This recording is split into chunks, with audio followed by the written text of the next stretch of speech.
षष्ठं विकटमेव च सप्तमं विघ्नराजेन्द्रं धूम्रवर्णम् अठाशमम् नवमं बालचन्द्रं च दशमं तु विनायकम् एकादशं गणपतिं द्वादशं तु गजाननं द्वादशहितानि नामानि त्रिसंज्ञम् त्रिजनिघ्नभयं तस्य सर्वसिद्धिकरं प्रभु विद्यार्थी लभते विद्या धनार्थी लभते धनं पुत्रार्थी लभते पुत्रा मोक्षार्थी लभते गतिं गणपति स्तोत्रं षड्वे मासैः परं वदे संवत्सरेण सिद्धिं च लभते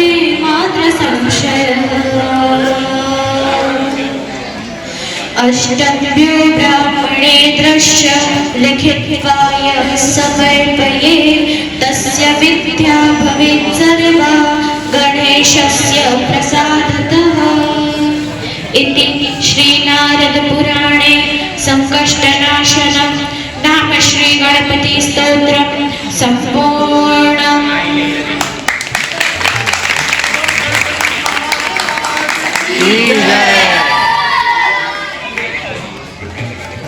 खूब सरस હવે શંખનાદ થઈ ગયો, ગણપતિ દાદાની આરાધના સ્તુતિ સ્તોત્રની એ પણ આપણે બોલાઈ ગયું। હવે આપણે એક વખત ભોળાનાથ હર હર મહાદેવ બોલીશું। આપણે ઇન્દ્રેશ્વર દાદાના સાનિધ્યમાં બેઠા છીએ અને એ લોકો અહીંયા આવ્યા છે કે જેમને દાદાને બોલાયા। દાદાએ અને મા ભગવતીએ જે લોકોની ઈચ્છા રાખી હતી એ લોકો આજે અહીંયા પધાર્યા છે। તો એક વખત બંને હાથ ઊંચા કરીને ઓમ નમઃ પાર્વતી પતય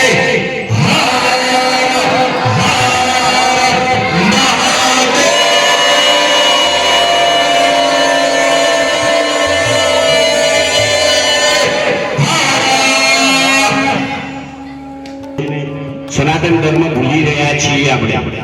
ઉઠીને ધરતી માને હાથ પહેલા તો જમણો હાથ જોવાનો હોય છે। આ સૂચનાઓ અંદર લખેલી જ છે। અમુક 3 ટાઈમ વાંચવાની છે। કેટલા ટાઈમ?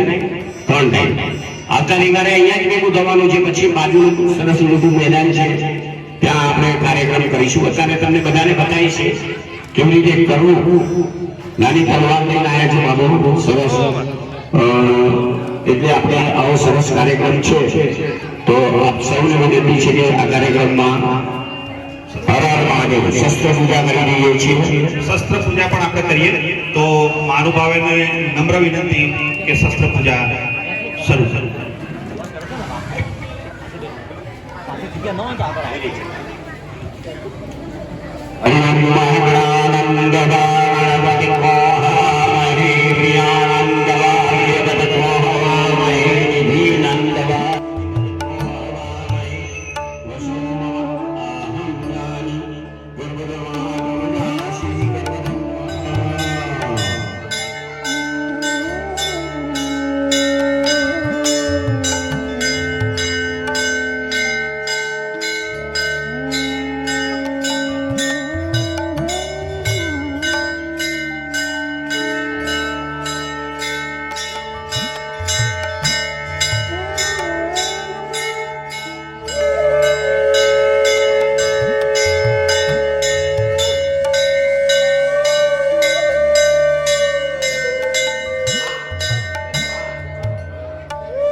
તે સામાજિક કાર્ય આ રીતે કરી રહ્યા છે. તો તાળીઓના ગડગડાટથી એમનું સ્વાગત કરીશું. પટેલ અને જ્યોતિબેન દરજી ઉભા રહો. આવો હાલો ફટાફટ આવી જજો, દોડજો. તો બધા રાધાકૃષ્ણ ભજન મંડળ માં દોડાદોડી કરી રહ્યા છો. તો શ્રીમતી નીતાબેન જાનીનું સ્વાગત શ્રીમતી જ્યોતિબેન કરી રહ્યા છે. ખૂબ ખૂબ હાર્દિક સ્વાગત.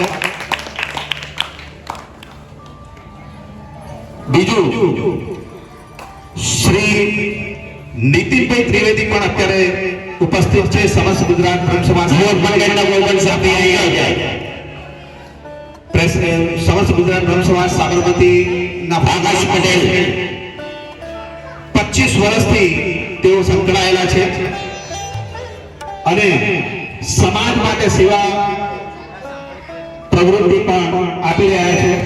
હમણાં જ હાલ ગઈકાલે રાત્રે 10 વાગે મારે શ્રી નીતિનભાઈ ત્રિવેદી જોડે વાત થઈ. મેં કીધું આવો એક સરસ પ્રોગ્રામનું આયોજન કર્યું છે. એમણે કીધું 2 દિવસ નો વિષ્ણુ યાગ કઠલાલ રોડ પર પરમાર્થ ધામ છે, ત્યાં એમનું પોતાનું સ્થાન હતું. ત્યાં વિષ્ણુ યાગ 2 દિવસનો કર્યો. એની 15 દિવસથી એનું કામ ચાલતું હતું. ગઈકાલે અતિ થાકેલા હતા, તે છતાં પણ એક જ સેકન્ડની અંદર જેમણે હા પાડી દીધી હું આ પ્રોગ્રામમાં અવશ્ય આવીશ, તેવા શ્રી નીતિનભાઈ ત્રિવેદીનું સ્વાગત આકાશભાઈ કરે છે.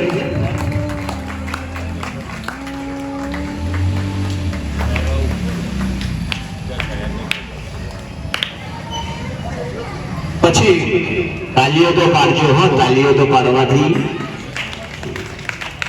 શ્રી હર્ષદભાઈ પંચાલ જેઓ યોગ ટ્રેનર છે, તેઓ ન્યૂ રાણીપથી આવેલા છે.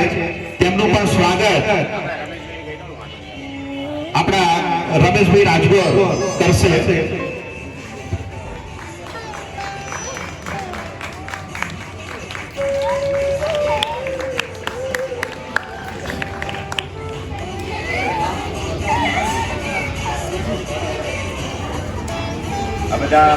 મહાન હસ્તીઓ છે હો, એવું ના સમજતા નીચે બેઠા છે એટલે એવું નથી.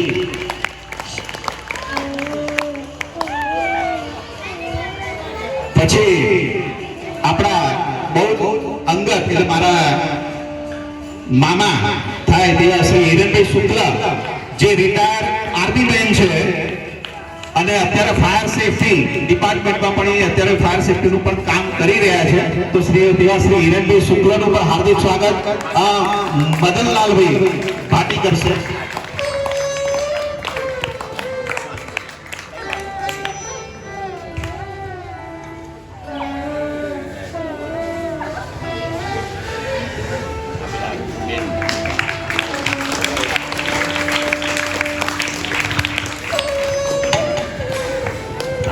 હવે જેઓ આપણી વચ્ચે લગભગ 300 કિલોમીટર, અમદાવાદથી 300 કિલોમીટર, 300 કિલોમીટર, યસ 300 કિલોમીટર દૂર અમદાવાદથી સુરતમાં જેમનું ગુરુકુળ બની રહ્યું છે અને આપણે અહીંયા પણ શરૂઆત કરવાની છે. અહીંયા આપણે જે બેનરો લગાવ્યા છે તેમાં એમની ડિટેલ પર છે. તો મારા ગુરુમાં એમનું હાર્દિક સ્વાગત. હવે તમે સમજો કે જે માસ્ટર હોય એનું સ્વાગત માસ્ટર કરે કે ના કરે? કરવું જોઈએ ને. માસ્ટર હોય એનું સ્વાગત કોણ કરે? માસ્ટર જ કરે. મારા જેવો ના કરે કે હું માસ્ટર નથી, બરાબર? તો આપણે માસ્ટરને બોલાવીએ અને એ માસ્ટર પણ આવેલા છે રાયપુરથી. શ્રીમતી નિકિતાબેન આચાર્ય, તેમને વિનંતી કરીશ કે ગુરુમાનું ખૂબ ખૂબ સ્વાગત કરે, સાલ ઉડાડીને, અને એમનો પરિચય પછી આપીશું તમને. તો માન ઉઠાડ્યા હતા, કોઈને ખબર જ ના પડે કે કોણ છે. એટલે જે આમ મહાન વ્યક્તિ હોય ને એનું પોતાનું બતાવે નહીં, એટલે આપણે માન કરવાનું છે બધાએ. બાળકો ખાસ ધ્યાન રાખજો, આ તમને બધાને એટલા માટે આ એક 2 મિનિટ ઉભા રહેજો, એક 2 મિનિટ. હવે મેં પહેલા જ કીધું કે માસ્ટરો માટે માસ્ટર જોઈએ ને. રાયપુર, આપણું જે રાયપુર ખાડિયા છે, રાયપુર એરિયામાં બેનનું રહેવાનું છે. એમણે હમણાં જ મને કીધું, કાલ રાત્રે એમનો ફોન આવ્યો હતો કે હું રાયપુરથી આવીશ. મને ખબર નહીં, પણ હમણાં હું ક્યારના ઊભા થઈ એટલે તું બેનને મળી લઉં. એમણે મને એમનો જે પરિચય આપ્યો ને એ એવો છે કે પોતે કિક બોક્સર છે અને અત્યારે પણ હાલ એમના ખભામાં વાગેલું છે ને, તે છતાં પણ કે આ પ્રોગ્રામ થઈ રહ્યો છે હું આવું છું. અને આજે એ બધા તો એમનું પણ આપણે સ્વાગત કરીએ કે સાસરી પોતે ઓઢી હોય એવું ચિંતા નથી.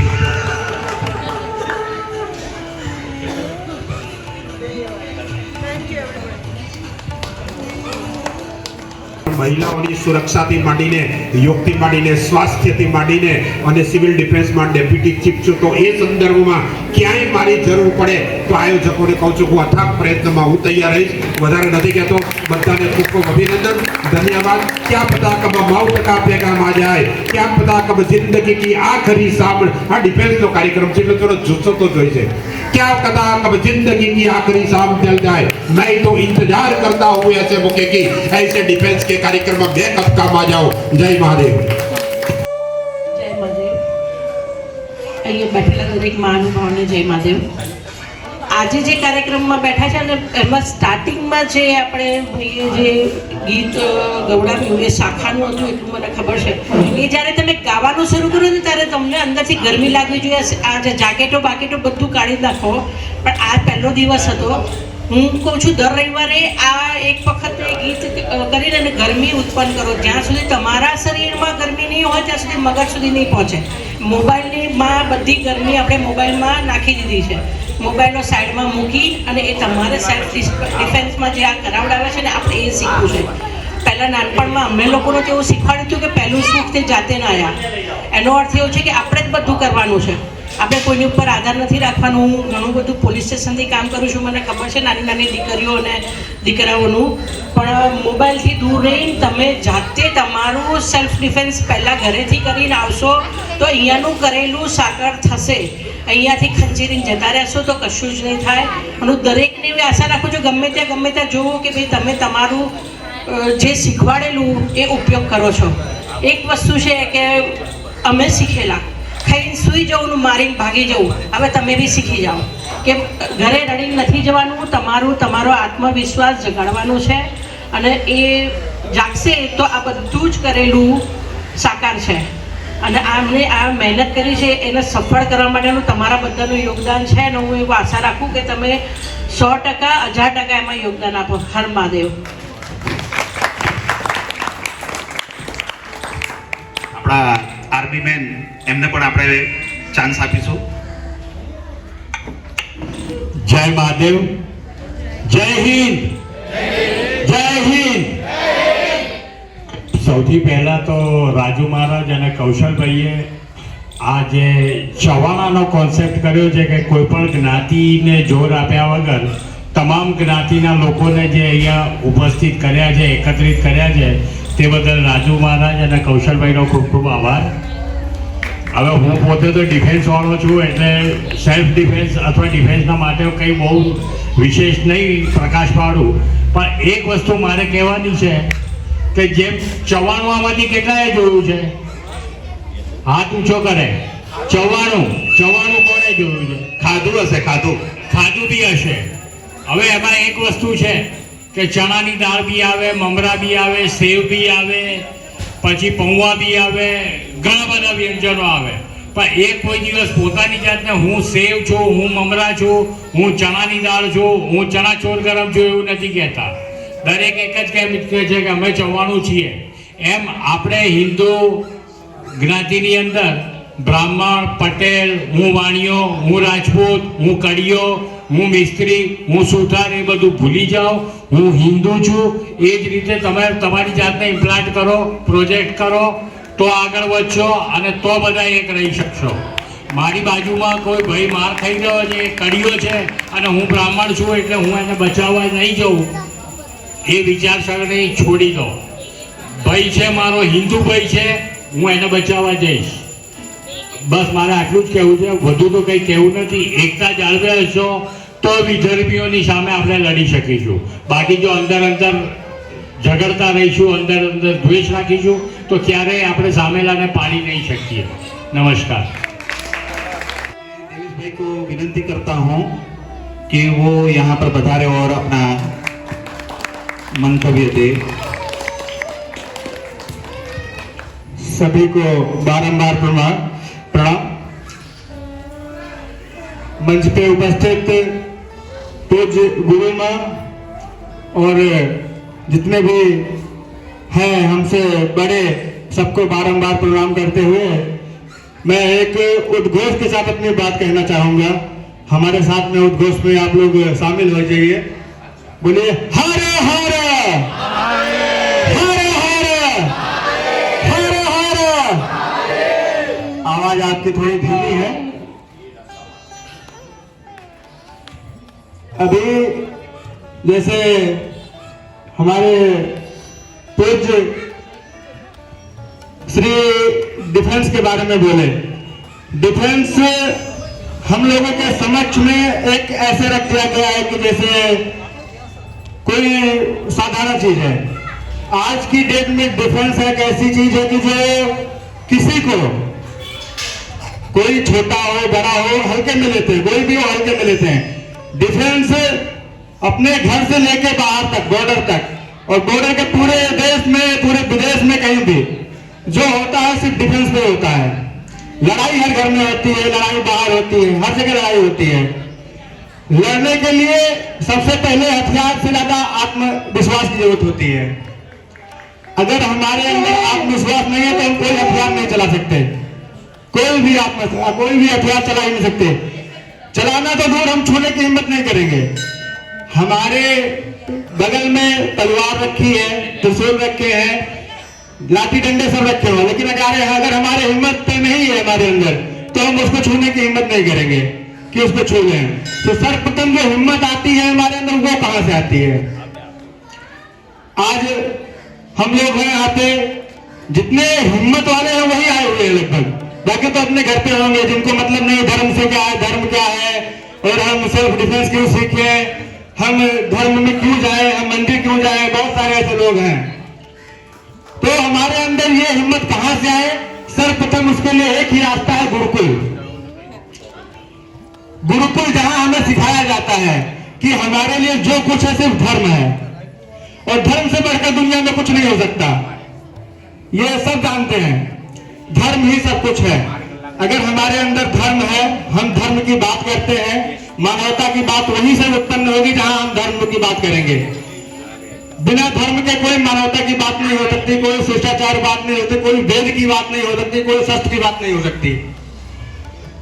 तो सर्वप्रथम यही है कि आप लोगों को हिम्मत अंदर से लानी है. आप लोगों को गुरुकुल परंपरा से जुड़ना है.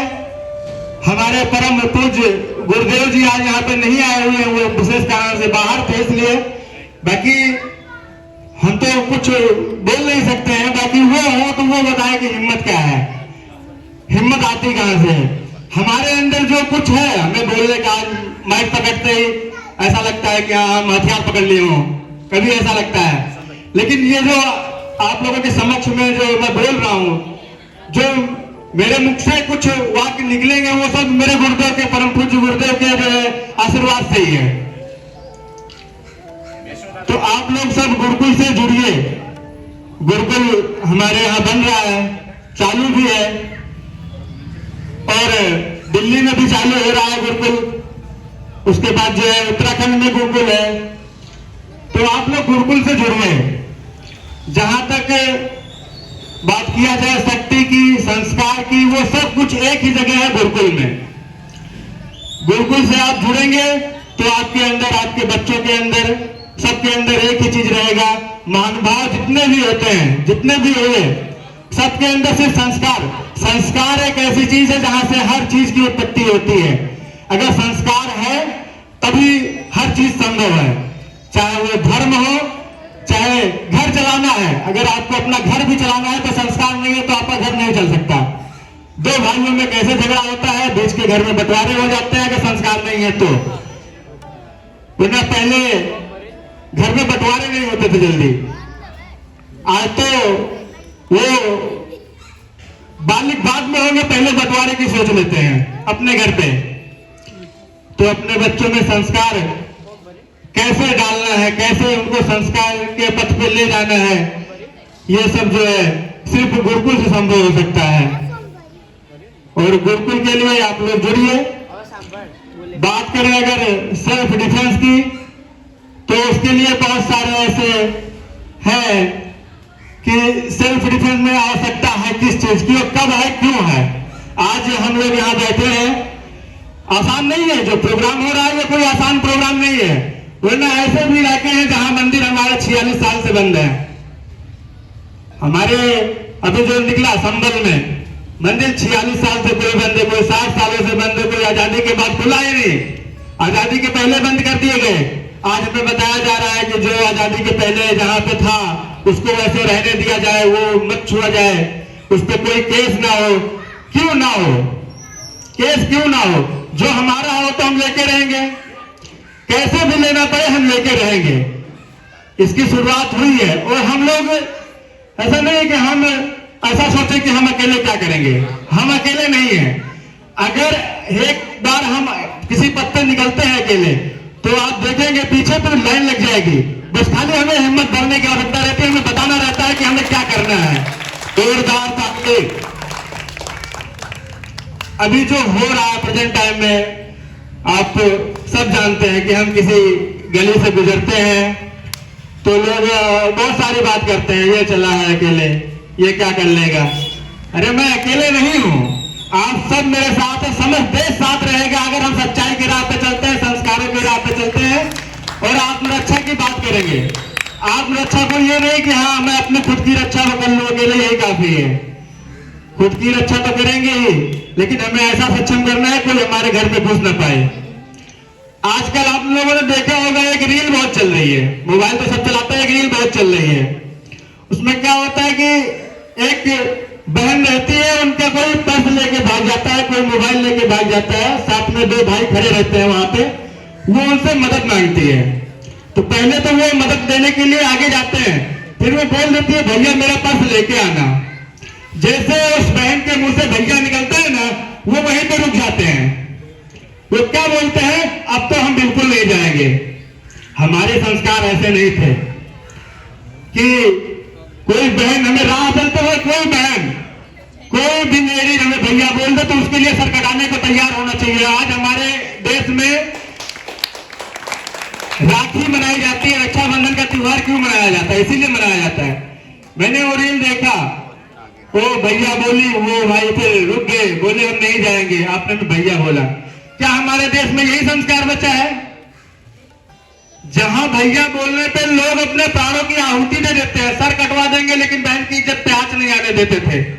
वहां पे अब ऐसा दिखाया जाता है कि भैया बोलना एक अपराध हो गया है, एक श्राप है। कोई बहन किसी को भाई नहीं बोल सकती, ऐसा हो गया है। तो बहुत सारे ऐसे हैं। अब हमें उनमें से कैसे पहचाना जाए हमारे बीच में कौन कैसा है? सबसे पहले सर्वप्रथम अपने अगल बगल में बहुत सारे ऐसे हैं, और ये कोई ऐसा नहीं है कि हमसे डायरेक्ट उनके पास ऐसा हो जाता है। बच्चे जब छोटे रहते हैं तो हम उनको खुद बताते हैं। आजकल तो मोबाइल के जरिए वो बहुत कुछ सीख रहे हैं, बहुत कुछ सीख रहे हैं। तो सारा सब कुछ पहले तो गलती हमारी रहती है कि हम उनको मोबाइल दे देते हैं। हमको मोबाइल देते हैं, वो बच्चे सीखते हैं, फिर वो वैसा करते हैं। पहले से ऐसा कुछ नहीं, हमारे अंदर संस्कार थे। संस्कार ऐसे थे कि जब भगवान रामचंद्र जी वनवास को गए तो उनके छोटे भाई भरत जी ने 14 साल सिर्फ खड़ाऊ रख के शासन किए, और कोई भी प्रजा को कभी तकलीफ नहीं दिए 14 साल तक। संस्कार ऐसे थे। संस्कार वो थे कि एक बार बिना कहे भी भगवान लक्ष्मण जी वो अपने भैया के साथ में चल दिए वन को। राम जी ने बहुत रोका था कि पिताजी ने मुझे कहा है तो मैं जाऊंगा, लेकिन लक्ष्मण जी नहीं माने थे, वो अपनी मां से आज्ञा लेके गए। संस्कार वो थे। आज जो कुछ भी है संस्कार खत्म होता जा रहा है। संस्कार पुनः प्राप्त करने के लिए, पुनः संस्कार भरने के लिए हमारे बच्चों में से एक ही रास्ता है गुरुकुल। हम गुरुकुल में अपने बच्चों को अगर भेजते हैं तो वहां पे हमें एक चीज नहीं, संस्कार ही नहीं, शक्ति मिलेगी, जिसकी हम सब पूजा करते हैं। हम सब किसकी पूजा करते हैं? आज आप में से कोई बताए हम सब किसकी पूजा करते हैं? आपकी बात बिल्कुल सही। हम सिर्फ एक ही चीज की पूजा करने लगे, वो है पैसा। पैसा बहुत थे, अफगानिस्तान में बहुत पैसा था सबके पास, प्लेन की पहिया पकड़ के भागे थे। प्लेन की जो है पहिया पकड़ के वहां से उड़ना चाहते थे, पैसे बहुत थे उनके पास। अभी एक ही चीज है, हमें शक्ति, शक्तिहीन तो हम हो चुके हैं।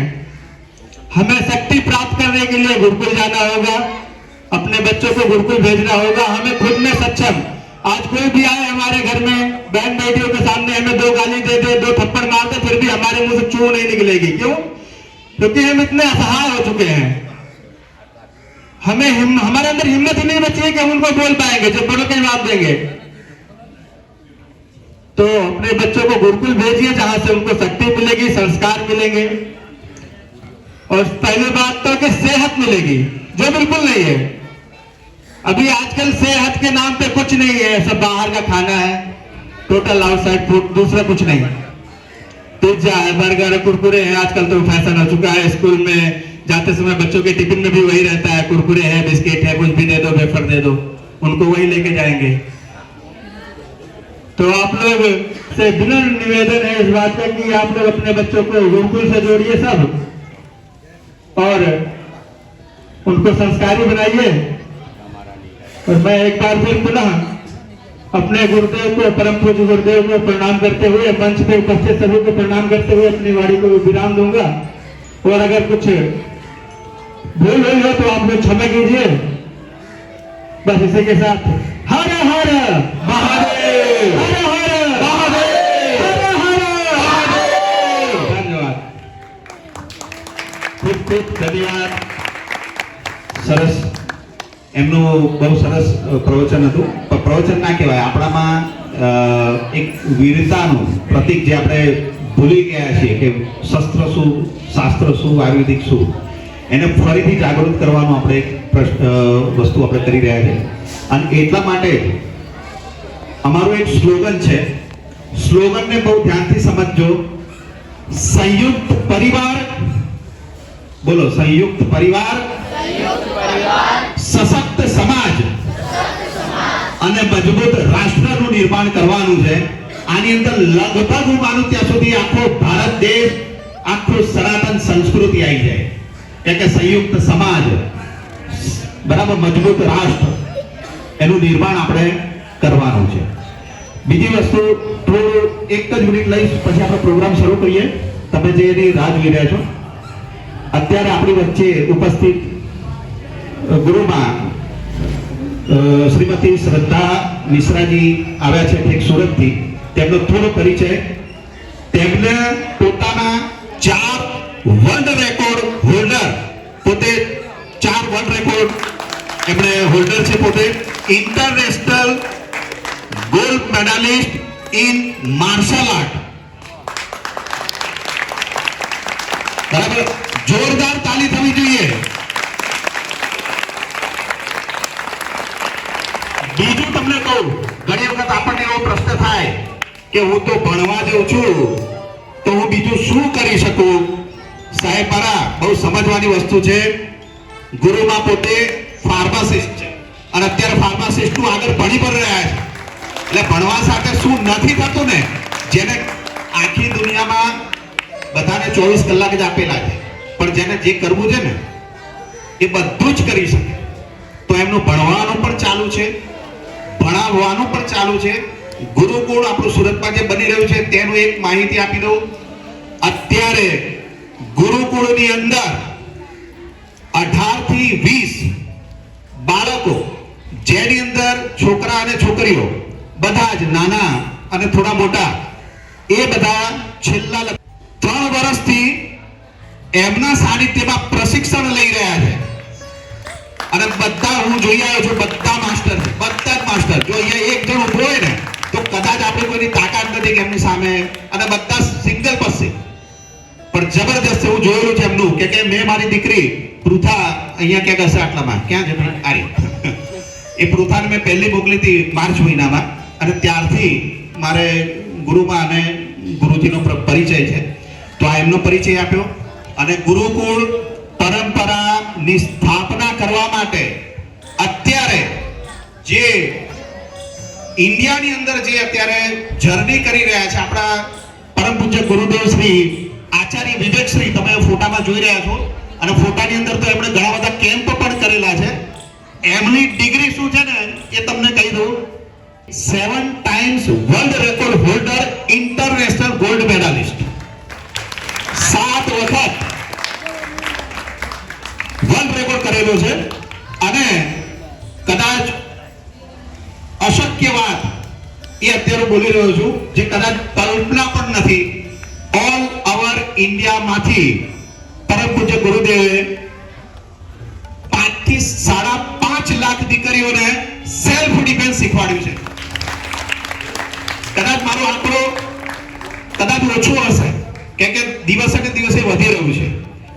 આપણે જ્યારે આ પ્રોગ્રામ એનાઉન્સ કર્યો એ દિવસે સાંજે ગુરુદેવનો ફોન આવ્યો. ગુરુદેવ અત્યારે ઉત્તરાખંડમાં છે, અને જે ગુરુકુળો બનાવવાનું આપણું જે ગોલ છે ઓલ ઓવર ઇન્ડિયામાં, એમાં સુરતમાં પહેલો ગુરુકુળ બની ચૂક્યો છે. અત્યારે 10% કામ બાકી છે.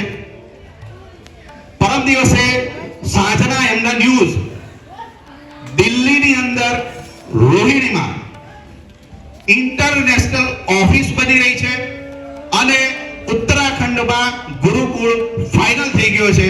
આ અત્યારનો લેટેસ્ટ ન્યૂઝ છે. તો એના માટે ગુરુદેવ આજે મહેનત કરી રહ્યા છે એ બતાવી રહ્યો છું. અને સતત અહીંયા પણ આપણે અમદાવાદમાં પણ 4-5 વખત અત્યારે આવી ચૂક્યા છે, અને હું સતત એમના સંપર્કમાં આવું છું. તો હવે આપણે વધારે ટાઈમ નહીં લેતા, ગુરુમાને વિનંતી કરું કે પ્રોગ્રામ આપણે શરૂ કરો. હર હર મહાદેવ. पार्वती पते महादेव। 3 शब्दों में पहले करना चाहूंगी कि मैं एक सनातनी हूँ। बस धर्म का प्रचार अपने लेवल पे, अपने तरीके से जितना मैं कर सकूँ, जितना मेरे शरीर में प्राण है, जब तक मैं कर सकूँ, जितने लोगों तक धर्म की जागरूकता पहुंचा सकूं, बस पहुंचाना चाहती हूँ। और मैं ये भी मानती हूँ कि आप सब लोग यहाँ जो बैठे हो, इन सब के अंदर एक सनातन धर्म की एक चिंगारी है, वरना संडे के दिन सुबह 10 बजे 11 बजे यहाँ आना पॉसिबल इतना नहीं है। तो एक बार पहले अपने लिए आप यहाँ, आपको ये बताया गया होगा कि सेल्फ डिफेंस सीखने आए हैं। सेल्फ डिफेंस का दूसरा मतलब है कि शक्ति सीखने आए, शक्ति का अपना प्रदर्शन आप कैसे कर सकते हैं। आप कहीं ना कहीं जानते हैं शक्ति जरूरी है। क्यों जरूरी है? हमारे धर्म बचाने के लिए जरूरी है, हमारी खुद की आत्मरक्षा के लिए जरूरी है। क्योंकि हम पूजा भी किसकी करते हैं? महादेव की करते हैं, लेकिन उनके पास शक्ति है इसलिए उनकी पूजा करते हैं। अगर भगवान श्री राम जब वनवास गए थे, माता सीता का अपहरण हुआ, और वो सिर्फ हाथ जोड़ के अगर माता सीता को लाते तो हम उनकी पूजा करते नहीं। लेकिन उन्होंने अपने शक्ति का प्रदर्शन किया, रावण का वध किया, फिर माता को लेके आए, फिर हम उनकी पूजा करने लगे। पूजा हमेशा ही शक्ति की हुई है। हम 9 दिन माता की पूजा करते हैं। माँ की पूजा हम क्यों करते हैं? क्योंकि माँ शक्ति का स्वरूप है। हमारे सभी भगवान आप देखे होंगे, सब कुछ है, लेकिन उनके साथ उनके हाथ में शस्त्र जरूर है। शस्त्र क्या दर्शाते हैं? शक्ति। अगर हम जनरल एक बात करें, हमें प्रकृति ये सिखाती है कि आप शक्तिशाली हो तो सब आपको जगह देंगे जाने की, वरना बलि चढ़ा दी जाएगी तुम्हारी। बकरी मेमना ये बनोगे, बलि चढ़ा दी जाएगी। कोई शेर की बलि चढ़ा के दिखा सकता है? और ये शक्ति मिलती कहाँ से है हमें? हमारे संस्कारों से। अगर हमारे तुम धर्म ग्रंथ हमारे हैं, पुराण है, हमारी जो गाथाएं हैं, वीर पुरुष की, रामायण की, महाभारत की, ये भी पढ़ो तो भी हमारे अंदर शक्ति की चिंगारी एक जाग जाती है। भले ही अभी यहाँ पे मैं आई थी, उससे पहले तो हमारी बात नहीं हुई थी या कुछ नहीं परिचय हुआ था, लेकिन भैया ने आपको कुछ तो बताया होगा गुरुकुल के बारे में, धर्म के बारे में, वो चिंगारी आपके अंदर जागी होगी, तभी आप इधर आए हो। वो शक्ति है। शक्ति हमें कहाँ दिखानी है और कहाँ नहीं दिखानी है, ये भी हमें बताया गया रामायण में। किस तरीके से संस्कार भगवान श्री राम ने दिखाए, कब? जब भगवान उनके पिताजी ने वनवास जाने के लिए बोला उनको, उन्होंने ना सवाल किया ना पूछा कुछ, वो बोले जी पिताजी करके निकल गए। वो संस्कार उनको कहाँ से मिले? गुरुकुल से। भगवान श्री राम जब तक अपने घर पे थे, वो एक बालक थे, राघव थे, रघुपति राघव राजा राम। लेकिन जैसे ही वो गुरुकुल गए, गुरुकुल से आने के बाद उनको वनवास की आज्ञा दी गई, वहां उन्होंने अपने गुरुकुल के संस्कार दिखाए। पिता का मान रख के, अपनी पद छोड़ के, अपना राज्य छोड़ के वनवास गए। उसके बाद जब माता का अपहरण हुआ, तब उन्होंने अपना शांति का संदेश कितनी बार भेजा था? रावण को बोले थे ना कि मैं युद्ध नहीं चाहता हूँ, तुम माता को सिर्फ वापस कर दो। उन्होंने बहुत बार बोला था, लेकिन भगवान भी ये बताना चाहते थे कि राक्षसों के सामने कितना भी हाथ जोड़ो, वो नहीं सुनते। हाथ कहाँ कहाँ जोड़ने चाहिए? माता, पिता, गुरु और जो हमसे बड़े हो उम्र में, उनके सामने। राक्षसों के सामने हाथ जोड़ने से कुछ नहीं होगा। कितना भी हाथ जोड़ो, कितना भी बोल दो, भैया बोल दो, भैया छोड़ दो, वो छोड़ेंगे? 2012 में जो निर्भया कांड हुआ था, रेप केस हुआ था, उसने रिक्वेस्ट नहीं की होगी, उसने नहीं बोला होगा छोड़ दो मुझे, तुम्हें जो चाहिए वो ले लो, लेकिन मुझे छोड़ दो। उन्होंने छोड़ा।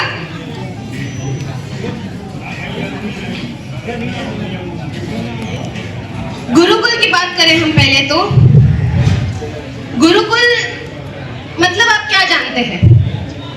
एक मतलब ऐसा ये भी एक तरीके का गेम था ब्रिटिश से, मुगलों के द्वारा कवर अप करने के लिए कि गुरुकुलों में और जो हमारे विश्वविद्यालय थे, वो सब में जो हमारे ग्रंथ थे, महापुराण थे, जो हमारे सब पेपर्स थे, सब जलाए गए थे। ये आप जानते हैं ना क्यों जलाए गए थे?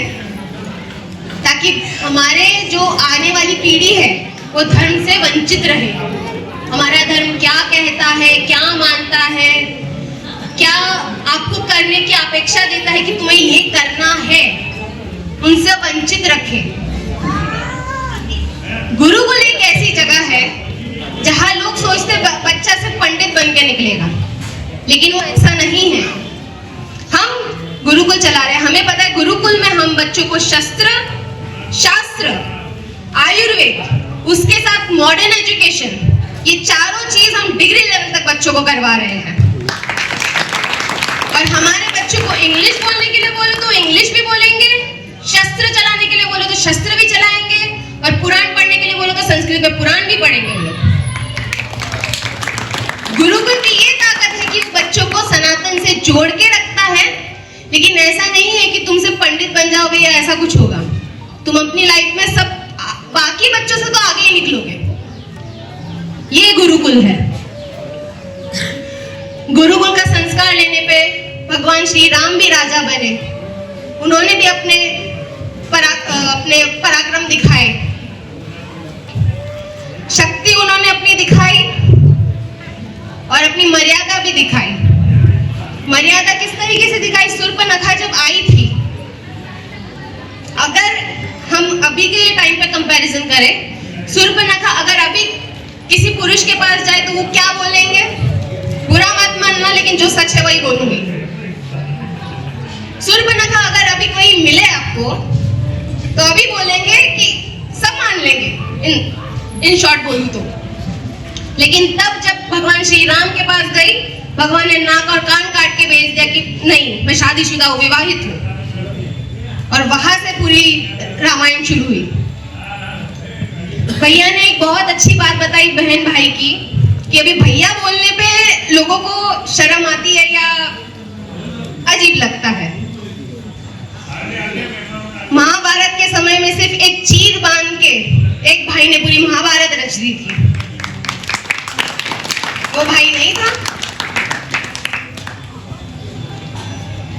जब एक महाभारत का एक केस है, मैं वो बताना चाहूंगी।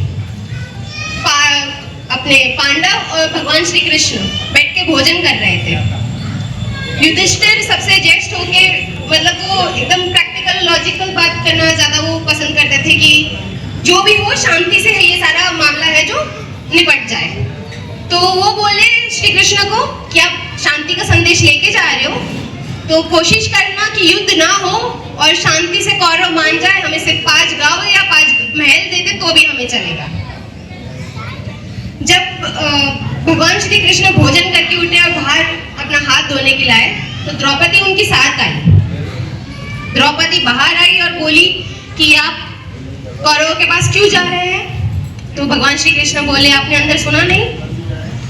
युद्ध के लिए शांति की बात करने जा रहा हूँ। तो उन्होंने पिछला किस्सा याद दिला उनके बचपन का, कि एक बार हम एक गेम खेल रहे थे, उसमें मैं जीत गई थी, तो आपने मुझसे बोला था कि तुम जो मांगोगी मैं वो दूंगा। तो वो मैंने उधार रखा था कि मैं बाद में मांगूंगी। तो आज मैं वो आपसे मानना चाहती हूँ कि अभी आप जा रहे हो तो युद्ध लेके ही वापस आना। तो युद्ध द्रौपदी चाहती थी इसलिए हुआ, वरना भगवान श्री कृष्ण नहीं रोक पाते थे। लोग बोलते हैं कि भगवान सब देख रहे हैं, जो बुरा कर रहे हैं उनको बुरा करने दो, भगवान देख रहे हैं, हम हमारा पुण्य करके आगे निकल जाएंगे। पुण्य बांग्लादेश में भी किया था इस्कॉन मंदिर के चिन्मय दास महाराज जी ने। क्या हुआ उनके साथ? जैसे ही वो बहुसंख्यक हुए, सबसे पहले वो इस्कॉन मंदिर जलाया गया और वो महाराज जी को जेल में डाला गया। पुण्य कहाँ करना है, कैसे करना है, वो भी बहुत मायने रखता है। पुण्य उन्होंने भी किया, थोड़े से बहुसंख्यक हुए, मंदिर जला दिए गए, महाराज जी को जेल में डाल दिया गया। और उसके बदले मैं एक बार लिंक करना चाहूंगी, ये बांग्लादेश में जो भी हुआ, वहां के हिंदू तब जागे हुए नहीं थे। अगर वो थोड़े से भी जागरूक होते, अपने अपने घर में एक तलवार या वो अपना नारियल छीलने वाला वो होता है ना, कोयता बोलते हैं उसको, वो भी रखे होते, तो वो भी अपनी आत्मरक्षा कर पाते। लेकिन क्या किया उन्होंने? कोई तैयारी नहीं की। अपने महल बनाने में वो लोग लगे रहे। महल बना के रख लेते, कमा के रख लेते हमारे आगे वाले बच्चे जो आएंगे उनके लिए। लेकिन क्या किया? वही वो महल और अपनी बहन बेटियां भाग के छोड़ के वहां से भागे। और यहाँ के फिर हिंदुओं ने क्या किया? यहाँ पे थोड़ी जागरूकता हुई तो लोगों ने क्या किया? पोस्टर लेके रोड पे उतरे, अनशन किया, आंदोलन किए। उससे क्या हुआ? और ये भी उनसे पूछना, अगर आपके पहचान में कोई हो जो आंदोलन में गए या अनशन में गए या पोस्टर लेके गए हो, उसके बाद घर पे आके उन्होंने क्या किया? कोई तैयारी की? अपने घर में ही पहले हथियार रखा उन्होंने। जो लोग पोस्टर और ये सब लेके गए थे ना, उन्हीं से पूछना उन्होंने बाद में क्या तैयारी की। आपने बांग्लादेश देखा, आपने कश्मीर देखा, आपने अफगानिस्तान देखा सब कुछ, किया क्या? हमारे हिंदू लगे पड़े भंडारे करवाने में, कथा करवाने में। इस बात का भी बुरा मत मानना, लेकिन एक कथा करवाने में करोड़ों लग जाते हैं, लगभग करोड़ लग जाते हैं। अगर वो 1 करोड़ में 4 या 5 गुरुकुल बन जाए तो कितने धर्म योद्धा बनेंगे? जब जरूरत पड़ेगी तो ये बच्चे हैं जो उतरेंगे और हमारे धर्म के लिए लड़ेंगे। हमारे बच्चों को हमने धर्म के बारे में कुछ बताया ही नहीं बचपन से।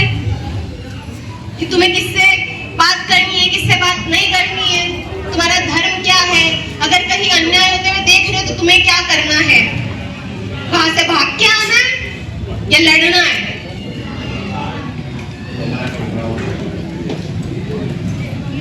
अभी तो हमारी माताएं भी इतनी सेंसिटिव हो गई है कि बच्चे अगर स्कूल जाते हैं तो उनको ये वार्निंग देके भेजते हैं कि अगर कोई मारे ना उसको मारना मत, मैम को कंप्लेन कर देना सिर्फ।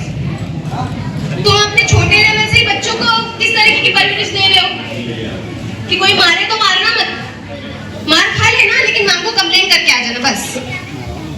जब वही बच्चा बड़ा होगा और कुछ जिहादी आके जब आएंगे हमला करने, तब भी वो बच्चा डरेगा।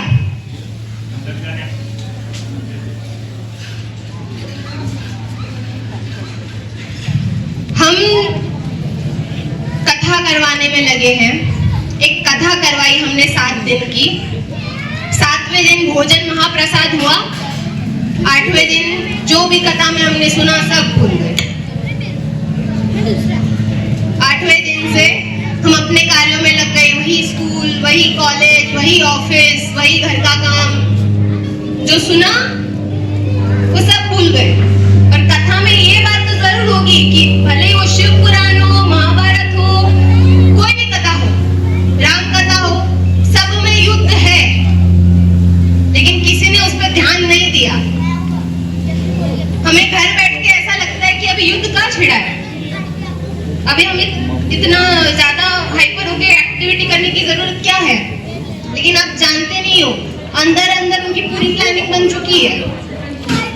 थोड़े से बहुसंख्यक होंगे ना आपके एरिया में, थोड़े बहुसंख्यक हो जाएंगे ना, यहाँ मंदिर में भी पूजा करना आपका मुश्किल हो जाएगा। तब क्या करोगे?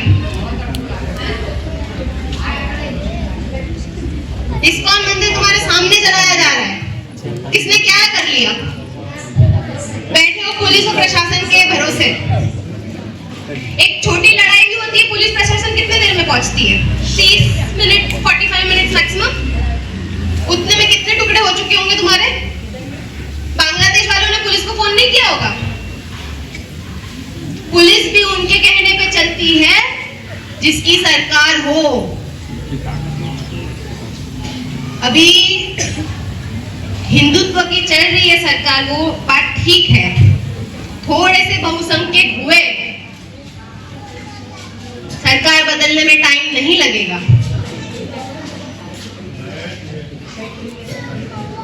हमारे इतने मंदिर, इतने विश्वविद्यालय, इतने गुरुकुल और इतने हिंदुओं को मारा गया, हमारे हिंदुओं ने कभी आवाज नहीं उठाई। हमने हमारे 3 मंदिर वापस पुनर्स्थापित क्या कर दिए, तुरंत बंटवारा हो गया, वोट बंद हो गए, सब बंद हो गया।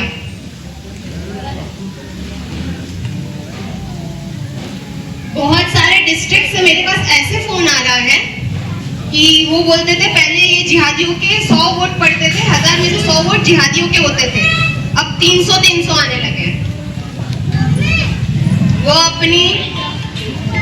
वो अपनी संख्या बढ़ाने में लगे हुए हैं, वो अपने युद्ध में लगे हुए हैं। आपको क्या लगता है जिहादियों में IAS केस नहीं होते हैं? होते हैं कि नहीं होते हैं? लेकिन वो अपने मजहब को कभी नहीं भूलते। उनके लिए सबसे पहली प्रायोरिटी वो होती है, उनका बच्चा स्कूल जाए नहीं जाए, लेकिन उनका बच्चा सबसे पहले मदरसा जाना चाहिए।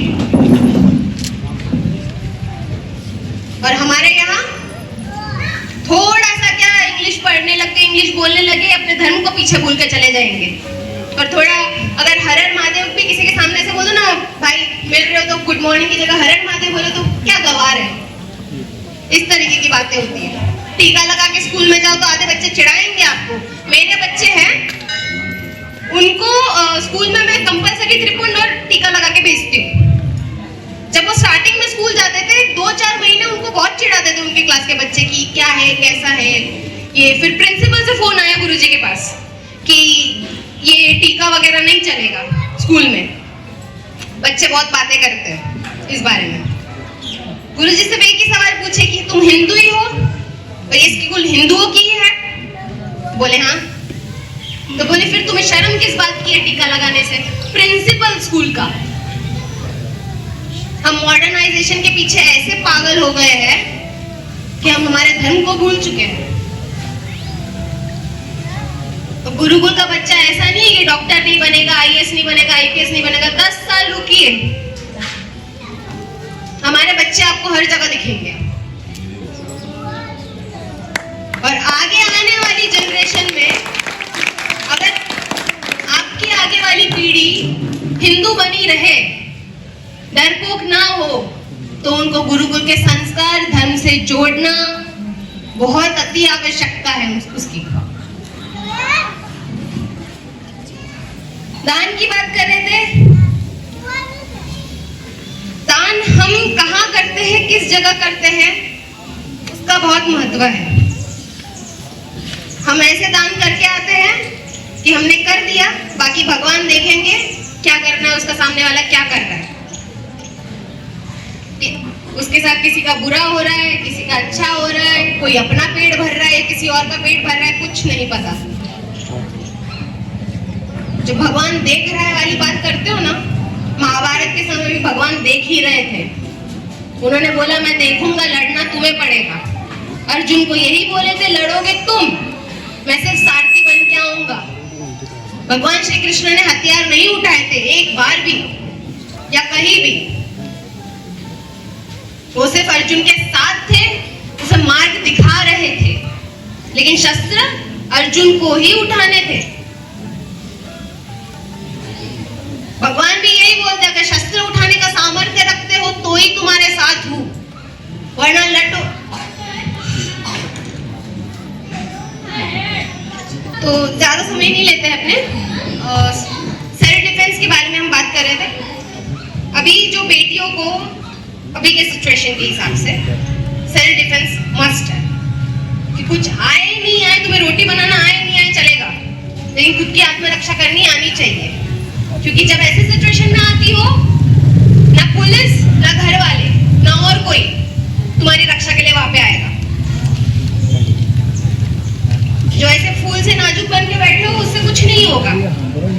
तुम्हें तुम्हारी शक्ति खुद पहचाननी होगी। माता को माता की पूजा करते हो,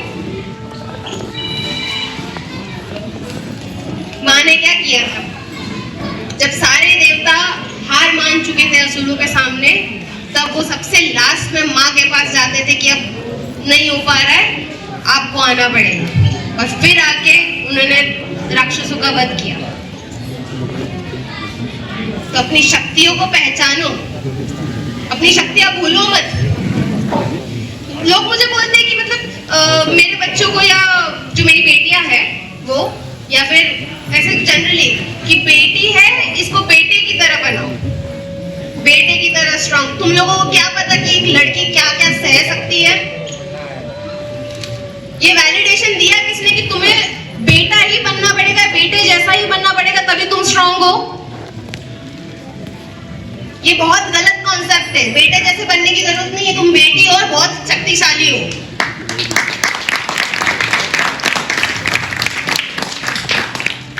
मुझे सच में गुस्सा आता है, कोई ऐसा बोलता है कि ये बेटे जैसा है या ये मेरा बेटा है। बेटा क्यों है? नहीं बनना बेटा, वो बेटी है और बेटी होके शक्तिशाली है, वो बेटी होके सब कुछ कर सकती है और वही उसकी शक्ति है कि वो बेटी है। अभी ये जानते नहीं लोग, कोई भी, ना बेटियां ना बेटे, कि एक लड़की एक औरत कर क्या कर सकती है। अपने पुराण थोड़े उठा के पढ़ो, अपनी गाथाएं थोड़ी उठा के पढ़ो। रानी लक्ष्मीबाई का नाम सुने हो? अपने बच्चे को लेकर लड़ी थी। किसी पुरुष ने आज तक ऐसा किया है?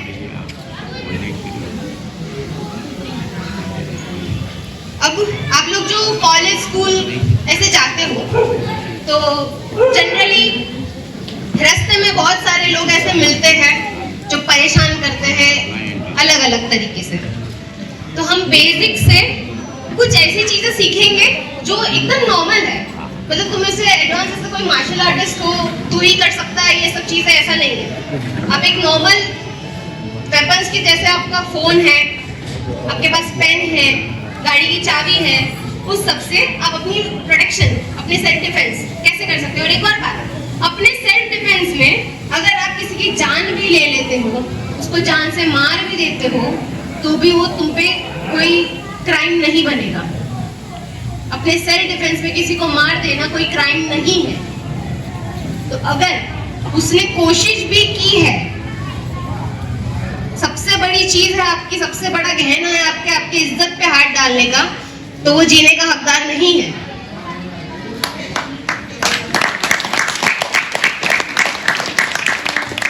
अगर उसने कोशिश भी की है तो वो जीने का हकदार नहीं है।